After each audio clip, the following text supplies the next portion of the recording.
It's time that the people who are messing around find out the consequences of their actions. We have 13 lawmakers that are supposed to be in Texas that have decided to flee the state of Texas in order to lock up all action that the government there can be doing for flood victims, for redistricting, and other policy things that need to be considered by the House of Representatives there in Texas. And they are not playing fair. They are not following the votes. This is as anti-democratic as it possibly can be.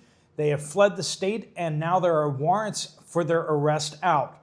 Texas State and the Attorney General there, as well as the governor, are taking further steps now, not only to strip them of their freedom because they have arrest warrants out for them, but now they're also going to lose their pay and they may lose their seats in short order. The Texas governor has filed through the Attorney General with the Supreme Court of Texas to remove these lawmakers from their seats, declare those seats vacated. We're going to talk about what's going on with this, why that's happening, and the importance of this, as well as what the consequences are that they are facing. All right, friends, let's get into it. Welcome to the Poplar Report. I'm Steve Poplar. I'm an accountant by trade. And these are the things you just won't hear on the mainstream media, trying to keep you ahead of the curve about what's about to happen. Things are getting dicey down in Texas, but it doesn't look like these Democrats are going to prevail. In fact, this may blow up in their faces like they couldn't believe. All right, so what's going on? So Texas has decided to redistrict their map. They have new updates. They have new apportionments to happen, and so they are going to redistrict their map. This has happened countless times in how many states? You go to a bunch of these blue states where, 60% of the people are Democratic, and you look around the state and you can't find a single red district. You can't find a single congressional district that has any Republicans winning. They just play around with the map in such a way that Republicans can't win any of the seats of the House. They do this in Massachusetts. They do this in Vermont. They do this in New York. They do this in Illinois. They do this in Chicago, California. They do this in Minnesota. They do this in, you go through all the blue states and you look at their maps. There's one district in, I believe it's Maryland. The district is called a praying mantis because it is like literally a praying mantis with arms coming out, going out. And it's just absolutely ridiculous. It doesn't look anything like, okay, here's the block. No, it's reaching arms, going into certain districts, different population centers, basically to spread out the Republican vote across all the blue areas to use the overwhelming city blue votes to basically nullify all of the suburban and rural votes that they possibly can. And they turn these states almost completely blue, even though they only have a few percentage points or maybe 5-10% more Democrats. And then whenever Republicans try to do it, suddenly the Democrats say it's racist to do that. That they're trying to squelch the, this racial minority or that racial minority's vote and their representation. And the Supreme Court and other courts have allowed the Democrats free rein to gerrymander everywhere they want to, any way that they want to. And every time the Republicans try to do it in any of the Republican states, these they get called racist, and they get the courts to come after them. Well, that's what's happening in Texas again. This is not a gerrymandered map. I mean, it is, let's just put it this way. The governor said if they don't come back soon, he's going to authorize the redistricting of Texas in such a way that they lose an additional 6 or 7 seats. He's threatening to actually gerrymander it, which is frustrating for a lot of us. It's like, why aren't you gerrymandering? You should absolutely gerrymander it right now. When you look at these maps from California, Washington State, when you look at Illinois' gerrymandered nonsense, Maryland, these other states, they've gerrymandered like nobody's business, and they're allowed to do it. If they're allowed to do it, then Republicans should be doing it in order to just flatten things out. Quite frankly, if we were playing fair, if we were playing on an even playing field, Republicans would have a dominant majority in the House of Representatives. And that's just the way things would be and should be. And if we start only counting citizens in these votes, it'd be even worse. And that's where we're headed, friends, is that we need to be seeing the playing field needs to be leveled. All right, so these 13 Democrats are like, we don't want to allow this vote to go forward, because if the vote happens, then we're going to lose the vote. So therefore, what we're going to do is we're going to deny the House of Representatives there in Texas a quorum.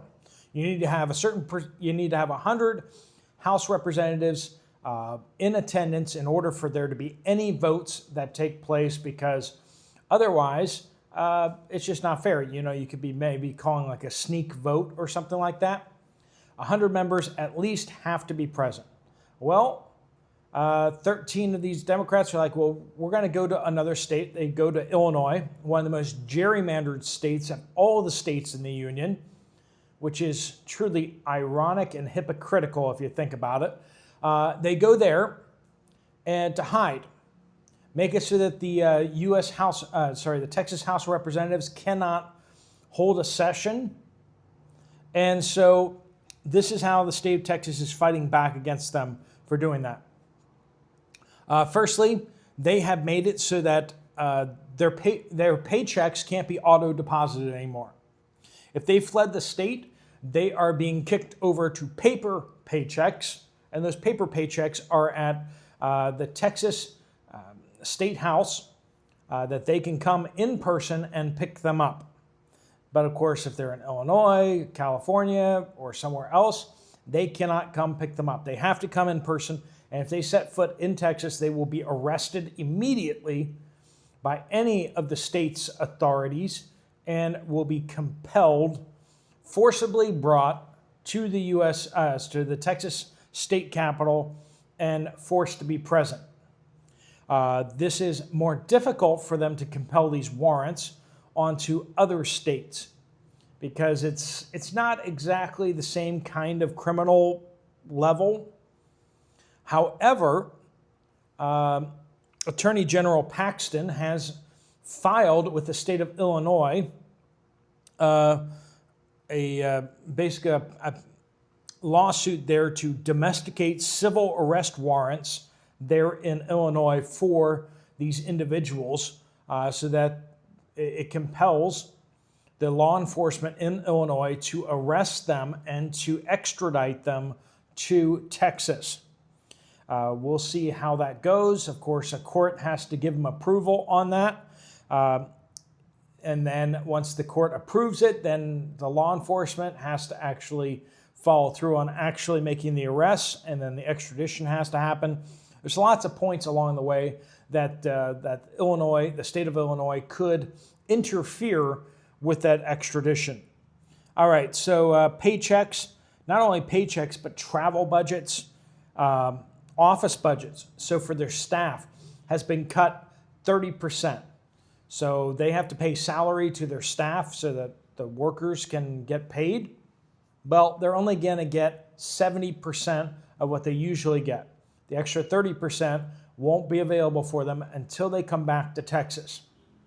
So significant financial incentives. And if you know anything about Democrats, the thing that drives them more than anything else is money. So I think that's important. We saw this in the U.S. Senate, where they were holding up a bunch of Trump's nominees because of principle. Wait, no. They wanted cash. They wanted billions and billions of dollars cash to go into their slush funds. Yeah, they wanted money. They didn't necessarily have enough of a problem with these nominees to say that we will not vote for them under any circumstances. It's we will allow the vote to go forward if you pay us billions and billions of dollars for our agenda items, which a lot of those things ended up in kickbacks to these politicians. We're not allowed to talk about that, but that's what's happening. Also, these Texas House representatives, they can't send newsletters out. Their staff's not getting paid. They can't send newsletters out. They don't get their salary. If they can't pay their mortgage on their 3 or 4 houses, that's going to be painful to them. Not only that, but not only having filed with the state of Illinois to arrest these people, but rather also filing with the federal government, getting the FBI involved in tracking them down, and potentially the FBI could make arrests and bring them, deposit them into Texas. So that's a possibility there too. But the biggest thing that we're looking at right now is Governor Abbott and Attorney General Paxton have filed suit with the Supreme Court of Texas, alleging that these 13 seats in the House of Representatives there are now to be considered vacant. They are vacated. These people left the state and, by their own admission, do not intend to return. So that may have been a tactical error on their part, but they stated publicly that they do not intend to return to Texas. Now, if you don't intend to return to Texas, well, then you have quit your job. Most Americans, if you don't show up at your job, you get fired. And they think that these politician positions should be in such a way that they cannot be removed whatsoever, even if they don't show up for work. Now, politicians don't do all that much work anyway, but one of the few things that they need to do is they need to show up when their legislative body is in session. They need to physically be present. It's not only a kind of like something we'd expect of them and they should do, but rather it's also the law. If Democrats in the U.S. House were like, we're not going to show up, well, then the Republicans would order the Sergeant at Arms to deputize any federal law enforcement agencies. He needs to do so to arrest these Democrats, wherever they may be in the United States, arrest them and bring them and compel them to come back to the House of Representatives. If you try leaving, you are breaking the law, and they have broken the law. Can you imagine Democrats breaking the law just because they want to throw a hissy fit about something? Well, it's happening again in Texas, or rather happening in Illinois with a bunch of Texas representatives. They want to hold their seats in the Texas House, but they don't want to be in the Texas House. They don't want to be present. They don't want ever to return. They want to just stop proceedings in the Texas House. That is not anything but extortion. That is not a filibuster. They're not being brave. They are being abusive to the system that is meant to keep them from being disenfranchised, so that they will be present when votes happen, to make sure that votes don't happen in the middle of the night while some of the members are sleeping. This is an important constitutional protection to make sure all representatives are given due notice and have the opportunity to participate in the legislation that is happening. It doesn't give them a right to use this as a weapon to bring all legislation, all consideration, all activity in the Texas House of Representatives to an absolute halt. This is criminal. not only should they be removed, but they should be arrested for what they're doing. I don't see this as principled. If they want to stand up on the House of Representatives and they want to talk their heads off, if they want to protest out in front of the Texas House, that's free speech. That's them doing their jobs, and I get that. But them negating and being negligent in their duties and their responsibilities absolutely should have them fired and thrown out on their butts, unemployed, them and all of their staffers. If they get their seats vacated, it's up to the governor of Texas to pick suitable replacements. Now, I hope that he just replaces them with Republicans. That would make people very, very mad, but you know what? It's time for that. We need to gerrymander Texas. We need to replace these vacated seats with Republicans. And we need to teach people that if you don't behave in a civilized fashion in our civilization, that we will not treat you in a civilized way. Sure, they'll get their due process in the courts of law, but you know what? It's enough with these games. When these games get played in California, we know exactly how it goes. When these games get played in the state of New York, we've seen how this goes. When it happens in Maryland, when it happens in New Jersey, when it happens in Massachusetts, Republicans get run over roughshod, and at every turn, they get abused. And it's high time that Republicans get off their high horse and start fighting back. Fighting back legally, with the legal usage of their opportunities. But hey, redistrict and make it so that Republicans win more House of Representatives in the federal levels. Make it, because that's what it ought to be. When you look at the maps in California, Illinois, Maryland, and other places, I think it's high time for us to fight fire with fire and to make things politically equal. Individually, hey, we should be forgiving and loving, but when it comes to law and governing, you need to rule with an iron fist sometimes. You cannot tolerate lawbreakers. You cannot allow them. You cannot coddle them. It's what's happening in Washington, D.C. right now. They've coddled these lawbreakers so much that they feel like they can attack people on the streets with no consequences. And that is unacceptable. We may be a republic, a constitutional republic, but we also have a government with law enforcement agencies, and we must punish wrongdoing. We not only have the obligation to vindicate and to free those who are innocent, but we also have the obligation and duty to punish the lawbreakers as well. All right, friends, let me know what you guys think down in the comments down below. If you want to check out another video from this channel, there's one right up here. I'll see you over there, or I'll see you guys later. Steve Poplar of the Poplar Report out.